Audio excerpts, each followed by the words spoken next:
Bollywood industry में कई सारे कलाकार आए और चले गए, लेकिन कई कलाकार ऐसे भी रहे जिन्होंने अपनी बेहतरीन छाप इंडस्ट्री में छोड़ी और उन्हीं में से एक थे अभिनेता प्राण की बात करें तो इनकी दमदार आवाज के सामने बड़े से बड़ा हीरो भी फीका नजर आता था। भले ही ये फिल्मों में ऐसे खलनायक के तौर पर नजर आते थे, लेकिन फिल्मों में इनकी फीस हीरो से भी ज्यादा हुआ करती थी। ऐसी ही कुछ दीवानगी प्राण के प्रति लोगों की थी और प्राण की फिल्मों को देखने के लिए दर्शकों की भारी भीड़ सिनेमा घरों की तरफ रुख भी करती थी।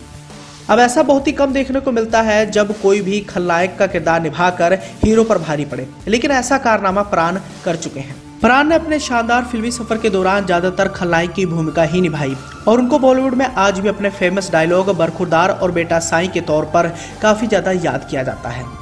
अब अपने करियर में प्राण ने अच्छे और बुरे दोनों ही किरदारों में दर्शकों पर अपनी अलग व खास किस्म की छाप छोड़ी है। प्राण साल 1947 को अपनी पत्नी और 1 साल के बेटे के साथ लाहौर से मुंबई आ गए थे और फिर यहीं आकर वो यहीं के रह गए।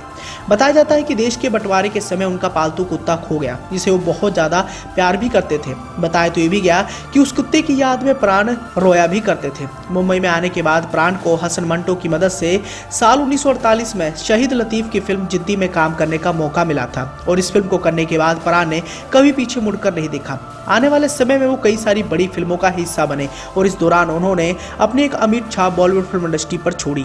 पत्रिका.com की एक्सक्लूसिव खबर की माने तो प्राण एक्टर बनना नहीं चाहते थे। वो एक फेमस फोटोग्राफर के रूप में अपने करियर को संवारना चाहते थे, लेकिन किस्मत को कुछ और ही मंजूर था। फोटोग्राफी की चाहत ने उन्हें दिल्ली के एस दास कंपनी में काम करने का मौका मिला, लेकिन उनकी किस्मत में एक्टर बनना ही लिखा था।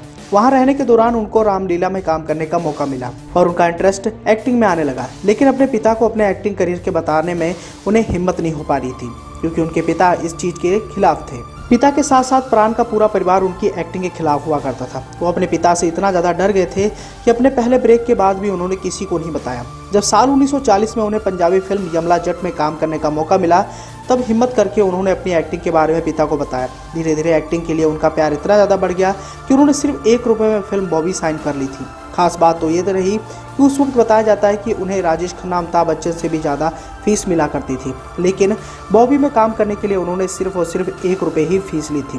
दरअसल हुआ यूँ कि राज कपूर उस दौरान काफ़ी ज़्यादा फाइनेंशियली दिक्कतों में थे और उनके पास पैसे नहीं थे कि प्राण को वो इतनी ज़्यादा भारी भरकम फीस दे पाएँ, लेकिन सबके बावजूद प्राण ने उनकी मदद करने का फैसला लिया था। बॉबी में काम करने के लिए उन्होंने सिर्फ और सिर्फ 1 रुपये की मांग की थी और ये फिल्म सुपर डुपर हिट रही।